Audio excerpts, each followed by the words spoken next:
Washirika wapendwa, washirika wa makanisa matawi na wote ambao wanafuata mahubiri haya kwa mtandao na watazamaji wa GCN, Mungu alimwelezea Nuhu kuhusu vifaa, vipimo na muundo wa safina, na yote hayo yana maana ya kiroho. Mungu aliweka maana ya kiroho katika kila kona ya safina. Alitaka kudokezea ama kuelezea jinsi gani Nuhu na wazao wake walifaa kuishi siku zijazo, na walifaa kusoma nini na kukumbuka nini.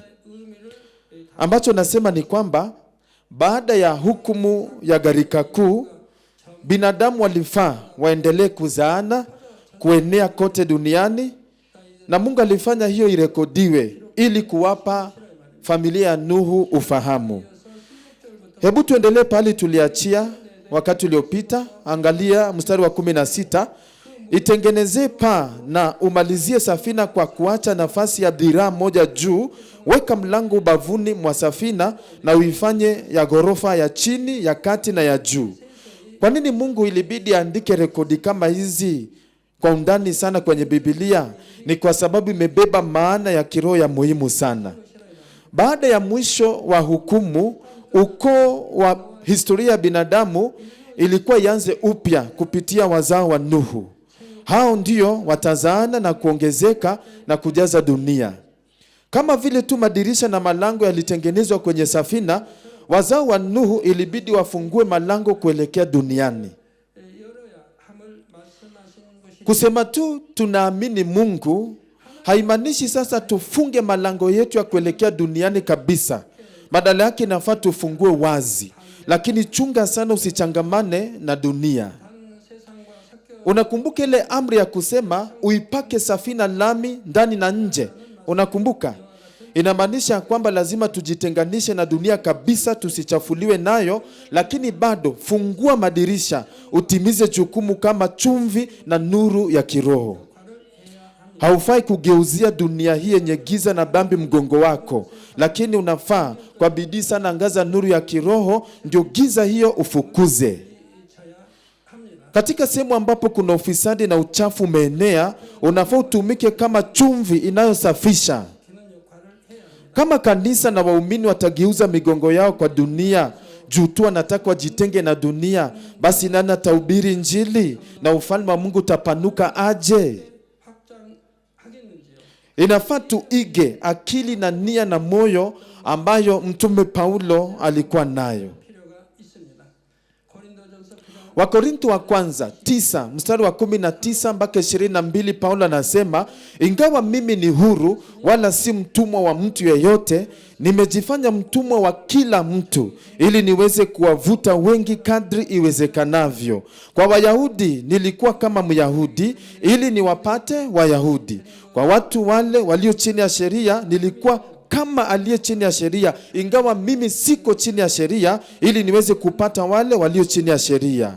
Kwa watu wasio na sheria nilikuwa kama asiye na sheria, ingawa siko huru mbali na sheria ya Mungu, bali niko chini ya sheria ya Kristo, ili niweze kuwapata wale wasio na sheria.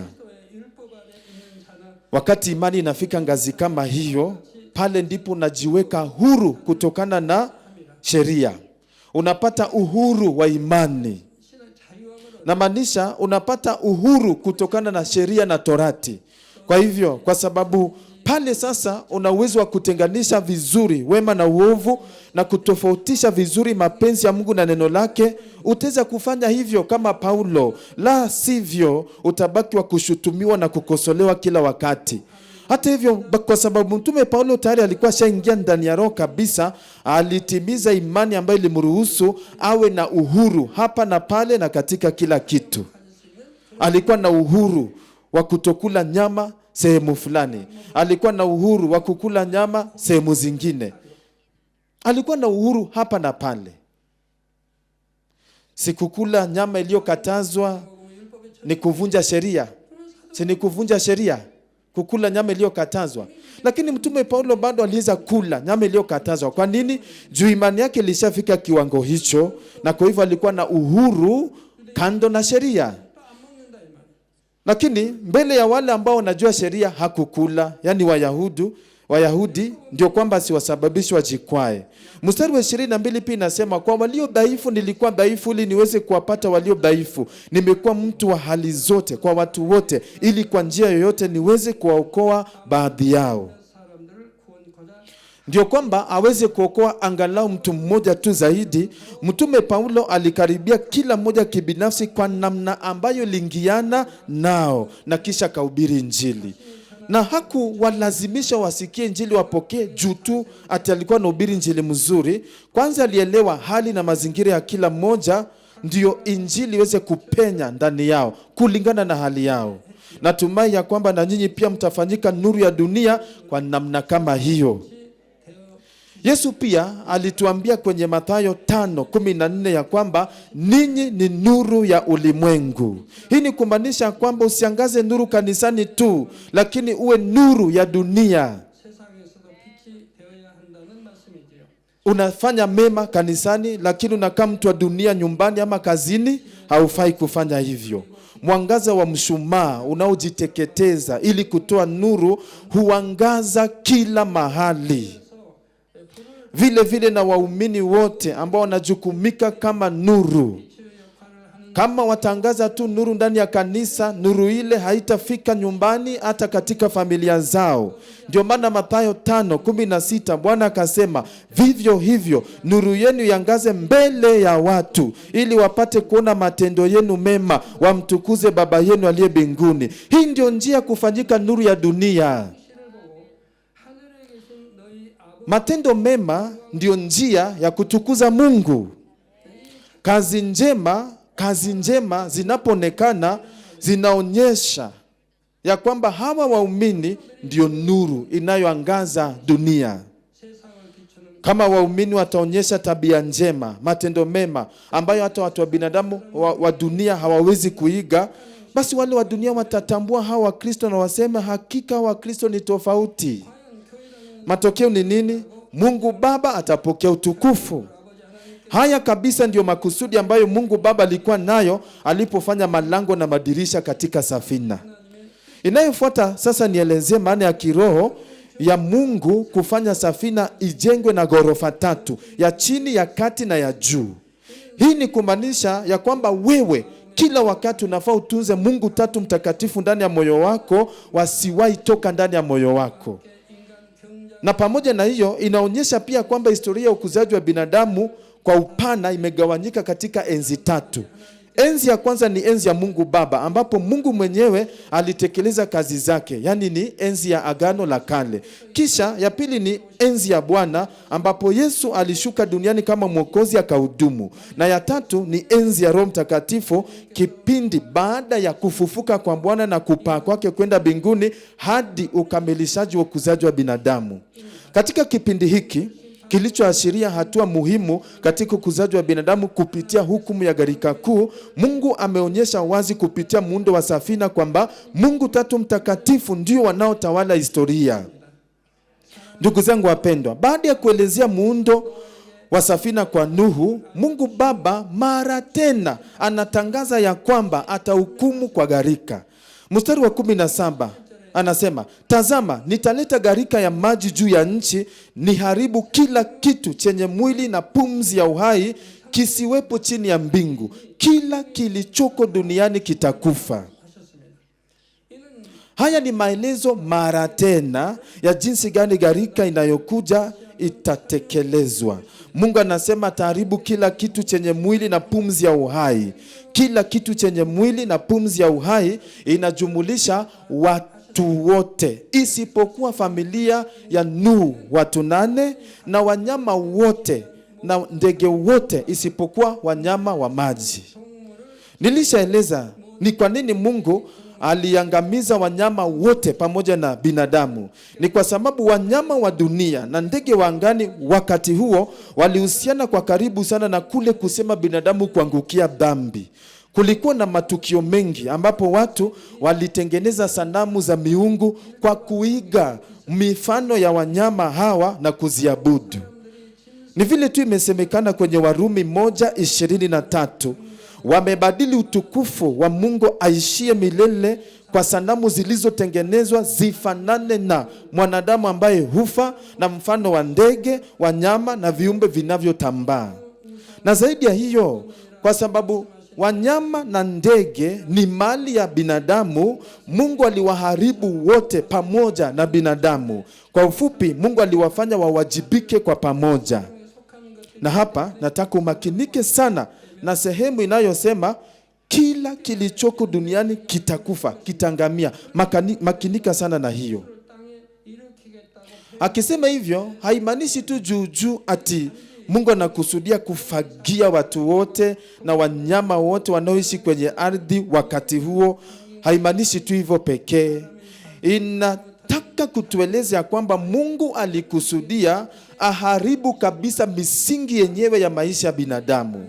Fungu hili linaturuhusu tu imagine mabadiliko makubwa ambayo alitendeka kwenye ardhi hii kutokana na gharika wakati huo. Unaona vile unaongeza maji kwenye kikombe na kiwango cha maji kinazidi kupanda polepole. Sasa dunia ilipozama ndani ya maji wakati huo haikuwa polepole hivyo kama ya kikombe. Dunia ilipitia mabadiliko makubwa ya muundo wa kijiolojia kutokana na gharika. Matokeo ni nini?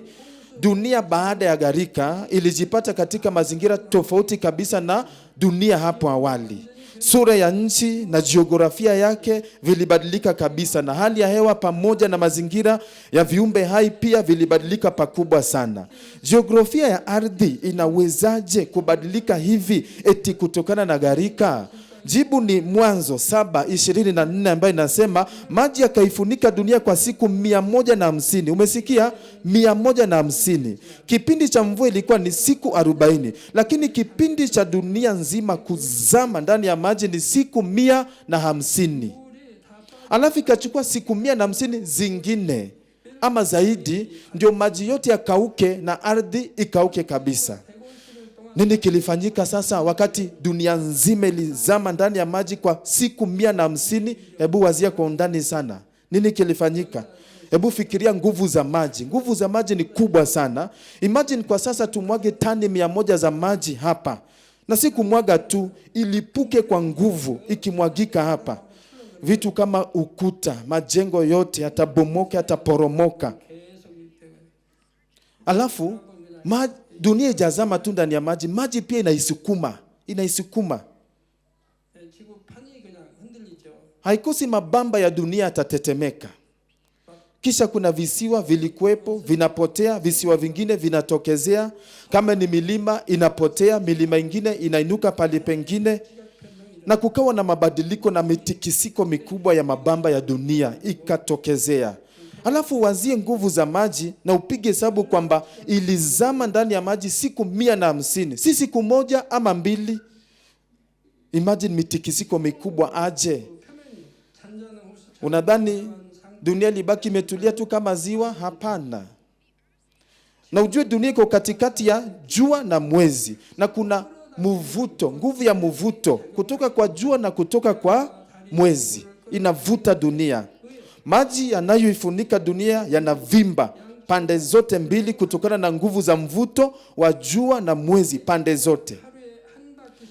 Na hapo ujue bado dunia inajizungusha mara moja kwa siku. Na wakati inajizungusha, maji yaliyobebwa na mvuto ule pia yanasababisha maji yafagie. Na kisha maji pia yazunguke. Na maji yakifagia dunia yote inafagia sehemu zote kama milima. Na inapobeba udongo ulioporomoka, inapofika eneo la chini ama pana, inarundika hapo, inakuwa mlima mwingine. Matukio kama yalitendeka kote duniani kwa miezi 5 mfululizo. Matokeo ni kwamba maendeleo yote wanadamu walikuwa wamefanya kabla ya gharika yote yalifagiliwa. Na maji yalipopungua, sura mpya ya nchi tofauti na ya zamani iliumbika. Hii ina maana kwamba Mungu angeharibu kabisa msingi wenyewe wa maisha ambamo watu waliishi. Wapendwa, mstari wa 18 unasema, lakini mimi nitaweka agano langu na wewe, nawe utaingia ndani ya safina, wewe pamoja na mke wako, wanao na wake zao. Hapa agano ambayo Mungu anaongelelea hapa inamaanisha ya kwamba ile agano ya kwamba ataokoa Nuhu na familia yake kutokana na hukumu ya gharika, na kupitia hao ataanzisha historia mpya ya ukuzaji wa binadamu. Mungu alidhihirisha azimio lake dhabiti la kutimiza hakika mapenzi yake na kusema, nitaweka agano langu nawe. Na ujue Mungu hutimiza agano ambalo ameliweka kwa jina lake mwenyewe, analitimiza mpaka mwisho. Hata nini ifanyike atatimiza. Ni vile tu Hesabu 23:19 imesema, Mungu si mtu hata aseme uongo, wala yeye si mwanadamu hata ajute. Je, anasema kisha asitende? Je, anaahidi kisha asitimize? Mungu Baba ni yule anayetimiza na kutunza ahadi zake kwa ukamilifu kabisa. Mungu anatunza kila neno vile merekodiwa kwenye Biblia jinsi ilivyo. Haondoi neno hata moja. Anahukumu jinsi imeandikwa. Na zaidi ya hiyo, Mungu mwenyewe amesema kwenye Isaya 55:11, ndivyo lilivyo neno langu litokalo kinywani mwangu, halitanirudia tupu, bali litatimiza lile nililokusudia, na litafanikiwa katika kusudi lile nililolituma. Hata hivyo, hiyo haimaanishi kwamba anatumia nguvu zake zote kwa lazima kutimiza kila alisema. Anafanya kwa haki ndio shetani asilete mashtaka. Mungu hutayarisha kila kitu mapema sana ili kutimiza mapenzi yake, na huongoza hali na mazingira yote. Na Mungu pia alijiandaa kwa muda mrefu sana kuokoa Nuhu na familia yake kutokana na hukumu ya gharika kuu. Mungu alisababisha mababu za Nuhu wapokee neema ya Mungu kizazi hadi kizazi, iwafanye watu wa kumcha Mungu.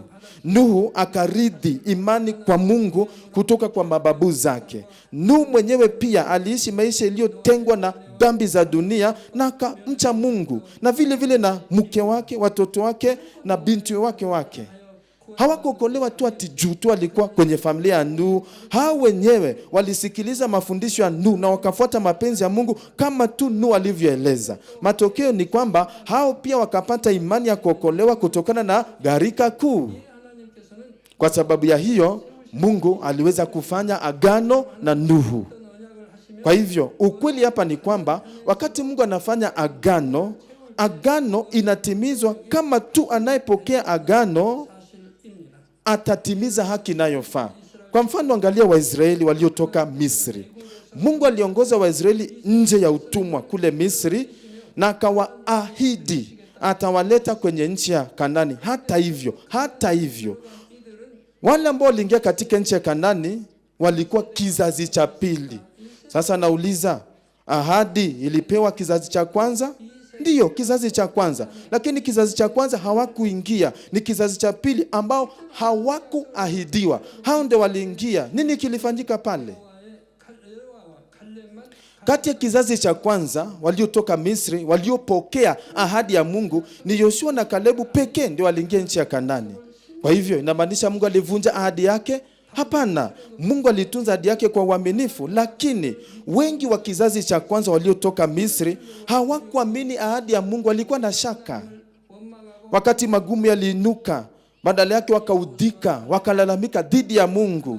Hata hivyo, ni Yoshua na Kalebu pekee ndio waliamini ahadi ya Mungu mpaka mwisho. Na kuhusiana na hiyo, Hesabu 32:11-12 inashuhudia kwa kusema, kwa kuwa hawakunifuata kwa moyo wote, hakuna mtu yeyote mwenye miaka 20 au zaidi ambaye alikuja kutoka Misri atakayeona nchi niliyoahidi.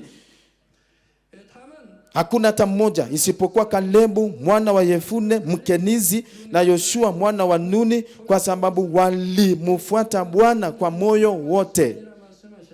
Basi hatimaye Kalebu alipata nchi ya milimani ya Hebroni, ambayo alishaona wakati wa safari ya kwanza ya kwenda Kanani, na akaichukua kama urithi wake na ikaenda kwa vizazi vyake. Sasa imani kama hii isiyobadilika, iliyojazwa na haki, ndio inawezesha ahadi za Bwana hakika zionekane zikitimia.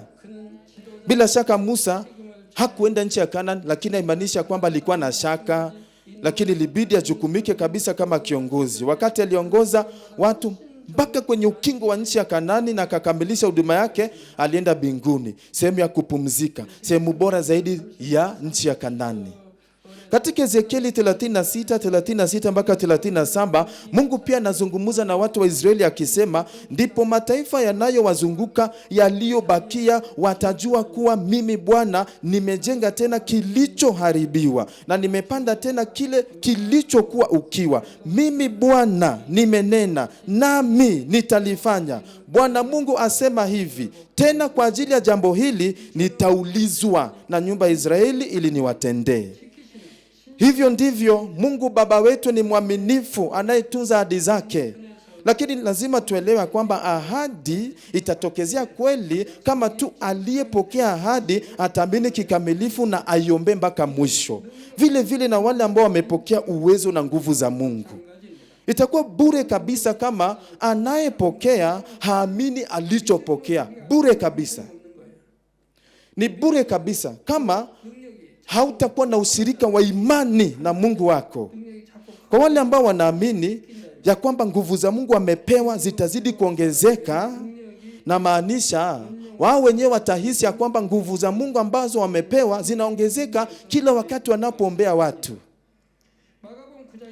Na hiyo si maneno yangu, inaingiana na Biblia, iko ndani ya Biblia. Marko 3:29-23. Hakuna kisichowezekana kwake aaminie. Na tena Marko 16:17 mpaka 18 nasema, nazo ishara hizi zitafuatana na wanaoamini. Na kisha natoa mifano kadhaa ya ishara. Hata kama Biblia inasema wanaoamini, jua hatutoshani. Kuna vipimo vya imani. Ndio kwamba upokee uwezo, unafaa kuingia rohoni, ngazi ya 4 ya imani. Na ndio upokee nguvu, unafaa ingia roho kamili, ngazi ya 5 ya imani. Lakini ile kusema tumeingia rohoni ama roho kamili, hiyo tu haitoshi kusema sasa utapewa tu nguvu na uwezo tu. Hapana. Hata kama umeingia roho na roho kamili, lazima uombe kwa bidii kwa Baba hadi upokee. Wale ambao wameshaingia rohoni ama roho kamili hupenda Mungu Baba sana. Na ndio maana kila wakati wanatafuta kutimiza mapenzi ya Baba. Ambacho Baba anatamani sana ni nini? Ni nafsi wengi wafikie wokovu. Sasa unapotia bidii ndio ufikishe nafsi wengi kwa wokovu, utahisi tu mwenyewe kwamba nahitaji nguvu kutoka kwa Mungu Baba. Na utatambua kubadilisha mioyo ya watu haiwezekani kwa nguvu za binadamu na uwezo na hekima za binadamu. Sasa hivyo ndivyo wanaotafuta upendo wa Mungu Baba na wanaopenda nafsi ndivyo watapokea nguvu za Mungu kikawaida tu hivyo. Maelezo ya kiroho, kuna tofauti ya uwezo na nguvu. Uwezo ni nguvu zisizowezekana kwa binadamu lakini inawezekana kwa Mungu. Ndio maana ya uwezo. Na maanisha uwezo si kitu ambacho binadamu anaweza, ni nguvu zinazotoka kwa Mungu na ni Mungu pekee anaweza. Kwa hivyo ndio maana nasema maana ya kiroho ya nguvu ni kitu ambacho binadamu hawezi, sasa inabidi ategemee Mungu ndio anaweza. Lakini nguvu nayo ni tofauti.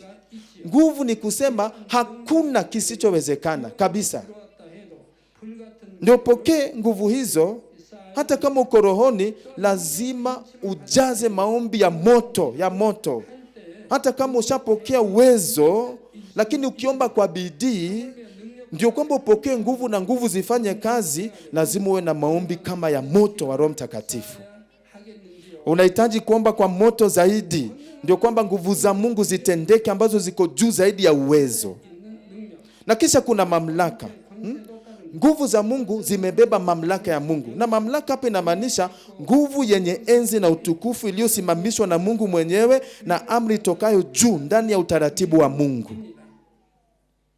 Na mamlaka hii ya kiroho nikiweza kulinganisha na vitu vya dunia, mamlaka ni kama upanga mkali. Vile tu upanga mkali ama kisukali huwezi pe mtoto mdogo. Mamlaka pia ya kiroho haiwezi peanwa mtu yeyote. Mungu anapeana mamlaka kwa wale ambao washang'oa uovu ndani ya mioyo yao na wametimiza utakaso kabisa. Hii ni kumaanisha, mara tena narudia, Mungu anapeana mamlaka kwa wale wameng'oa uovu ndani ya moyo, wametimiza utakaso, na ni kulingana na kiwango gani cha wema na upendo wametimiza ndani ya moyo. Hebu nikusaidie uelewe tofauti kati ya nguvu na mamlaka. Kuna baba mzee na kuna kijana wake mwenye nguvu amejaza mwili. Huyu kijana ndiyo akona nguvu na hekima kuliko baba yake. Hata wazee hapa, si mko na vijana miaka 20-30, si akona nguvu kukuliko? Ukikataa, lakini ni ukweli, akona nguvu kukuliko, akona hekima kukuliko. Lakini haimaanishi kwamba wewe huna hekima, ni vile umepoteza kumbukumbu. So kulingana na uwezo ama nguvu, kijana ako juu yako. Lakini mamlaka ni ya nani? Juu kijana kwa nafasi ya lazima tii maneno ya baba, afuate baba. Inaweza semekana baba ndiye ako na mamlaka. Lakini katika familia za leo utaratibu umebomoka kabisa. Watoto wanadharau baba, wanasema si huyu ni binadamu tu kama mimi, hata hawatii baba zao. Hakuna familia hapo, hakuna. Tukaongea kuhusu familia yenye utaratibu, yenye heshima, pale mamlaka ya baba ndio ya mwisho na haifai kuwa na pingamizi lolote. Baba ndiye mwisho.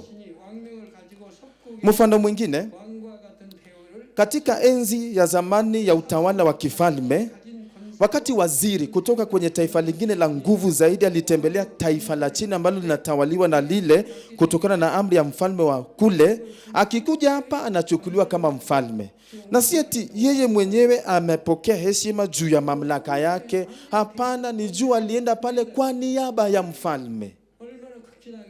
Zamani za kale, wakati mjumbe kutoka China alikuwa anatumwa kwenye taifa letu Korea, alikuwa anakuja kwa niaba ya mtawala mkuu wa China. So ilibidi apokelewe kwa heshima na ukarimu mkubwa, na kila mtu achunge asije kumkasirisha hata kidogo.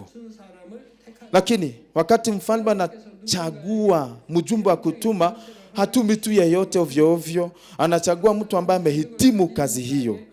Sasa ni vile vile na Mungu kupeana mamlaka kwa mtu. Mungu anapeana kwa wale tu ambao wanastahili. Nauliza, Mungu atapeana mamlaka na nguvu kwa yeyote tu ovyo ovyo? Hapana, anapeana kwa yule ambaye anafaa zaidi. Hebu niseme tena, nguvu za Mungu ni mchanganyiko wa uwezo, nguvu na mamlaka. Hiyo ndio nguvu za Mungu. Na vile imerekodiwa kwenye Zaburi 62:11 inasema nguvu hii ni ya Mungu. Mungu tatu mtakatifu, Mungu Baba, Mungu Mwana, Roho Mtakatifu, nguvu ni zao. Ndio maana Mungu anapeana nguvu hizi kwa wale tu wanaostahili kulingana na haki. Kwa maelezo zaidi, kuna watu ambao wanatenda miujiza ya kuponya magonjwa iliyosababishwa na vijidudu hata kama hawajatakasika. Hii ni kwa sababu Mungu amewapa karama au kipawa cha uponyaji kwa wale ambao wameomba kwa bidii sana, wakiwa na upendo mwingi kwa Mungu na kwa nafsi. Ndio maana Mungu akawapa kipawa. Kuna watu ambao wanaonyesha miujiza ya uponyaji hata kama hawajatakasika. Ni vile Mungu amewapa kipawa ama karama ya uponyaji. Juu ameomba kwa bidii, juu anapenda Mungu na nafsi, hata hawajatakasika. Sasa karama ya uponyaji ya kuponya magonjwa na maambukizi ni tofauti sana na kusema nguvu na mamlaka ya Mungu. Mifupa iliyodhoofika, mifupa iliyovunjika ama mishipa iliyokatika ni vitu ambavyo vitaweza kushikanishwa na kuponywa kwa nguvu za Mungu, si karama ya uponyaji. Hata kama mchungaji fulani hana nguvu za kukuponya, kama wewe muumini utaomba kwa bidii na kwa imani kabisa, wakati mwingine hata kupitia huyo mchungaji ambaye hana nguvu, Mungu atakuponya juu ya imani yako safi.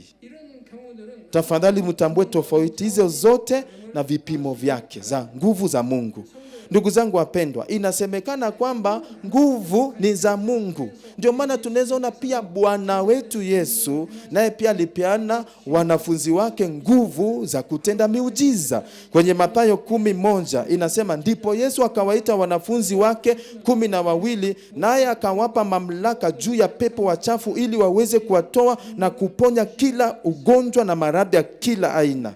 Magonjwa yote na udhaifu wote, bila nguvu za Mungu hata udhaifu hauwezi kuponywa. Hapa nikisema udhaifu na maanisha vitu kama mifupa iliyodhoofika, ama ulemavu, ama polio. Vitu kama vile ndivyo vinaitwa udhaifu. Kwa hivyo Yesu alipeana nguvu kwa wanafunzi waponye kila ugonjwa na kila udhaifu. Luka 6:12 na rekodi tukio ambayo litendeka baada ya Yesu kushuka chini mlimani baada ya kuomba usiku wote. Yesu kwanza ilibidi aombe mbele za Baba kabla achague na kuteua wanafunzi 12 ambao baadaye watatenda nguvu za Mungu kwa niaba yake. Kwa hivyo wakati Bwana alikuwa achague wanafunzi, aliomba usiku wote kwanza, ndipo akawachagua.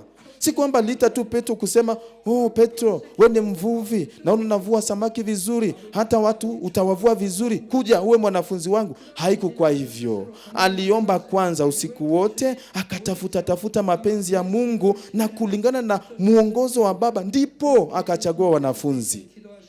Wakati wa wanafunzi hawakufuzu kabisa kuonyesha nguvu za Mungu kivyao. Wao ulikuwa ni kuamini tu Yesu, kufuata tu, hivyo tu. Ndio maana Yesu alijaza haki kwa niaba yao mbele za Mungu kupitia maombi. Na matokeo ni Luka 9:6. Hivyo wale wanafunzi wakaondoka, wakaenda kutoka kijiji hadi kijiji wakihubiri habari njema na kuponya wagonjwa kila mahali. Waliponya wagonjwa. Kwenye Marko 6:12-13, kwa hiyo wakaenenda na kuhubiri kwamba inawapasa watu kutubu na kuacha dhambi. Wakatoa pepo wachafu wengi, wakawapaka wagonjwa wengi mafuta na kuwaponya. Kumaanisha walifukuza mapepo, waliponya wagonjwa kama tu Yesu. Lakini hiyo haikuwa kwa kivyao, ni vile walitenda nguvu ambazo Yesu alikuwa amewapea. Na kuna sababu kwa nini hawa 12 walichaguliwa kama wanafunzi na kwa nini waliweza kutenda miujiza kwa niaba ya Yesu. Kuna sababu. Ni kwa sababu maisha yao waliweka kando na wakafuata tu Yesu kwa sababu tu walimwamini Yesu. Bila shaka mmoja wao, Yuda Iskarioti, yeye pia alichaguliwa kwa kusudi la Mungu, na maanisha alichaguliwa kutimiza kusudi fulani la Mungu. Wanafunzi walitenda miujiza katika huduma ya hadharani ya Yesu. Marko 16:20 nasema, kisha wanafunzi wake wakatoka wakahubiri kila mahali, naye Bwana akatenda kazi pamoja nao na kulidhibitisha neno lake kwa ishara zilizofuatana nalo. Kwa hivyo wanafunzi walitoka nje wakahubiri mbali na kwa upana zaidi, na walipohubiri Bwana alifanya kazi pamoja nao. Alikuwa pamoja nao. Bwana alikuwa pamoja nao, hawakuwa peke yao. Na akadhibitisha neno lake kwa ishara zilizofuatana nao. Bwana alishuhudia kwamba injili hii inayohubiriwa ni ya kweli na ya hakika kupitia ishara zilizofuata. Kumaanisha hata na leo ishara lazima zifuate. Kama uko mtumishi wa Bwana, ishara na miujiza lazima zikufuate. Kwa hivyo hakika Bwana alishuhudia neno lake kupitia ishara zilizofuata. Na tena Matendo 2:43 inataja kwamba ishara mingi na maajabu mengi yalitendwa kupitia mitume. Lazima kuwe na ishara na miujiza na maajabu hivi, ndio maneno ya mhubiri yahakikishwe kupitia nguvu za Mungu. Bila shaka Bwana alikuwa pamoja na wanafunzi katika roho pia, lakini imani ya wanafunzi pia ilikuwa imeshapanda zaidi hapo awali. Juu walishapatana na Bwana aliyefufuka, wakapata imani ya kweli, imani ambayo haiogopi kifo. Kwa imani kama hiyo, wakaonyesha miujiza na ishara kwa kuomba kwa jina la Yesu Kristo. Lakini si wote walitenda miujiza 12. Kuna wale ambao walikuwa wanaponya tu magonjwa, lakini udhaifu hawangewezana nayo. Hata kama Yesu aliwapa nguvu wote 12, si wote walitenda nguvu. Walitenda kulingana tu na kipimo cha haki walijaza. Nitaendelea wakati ujao.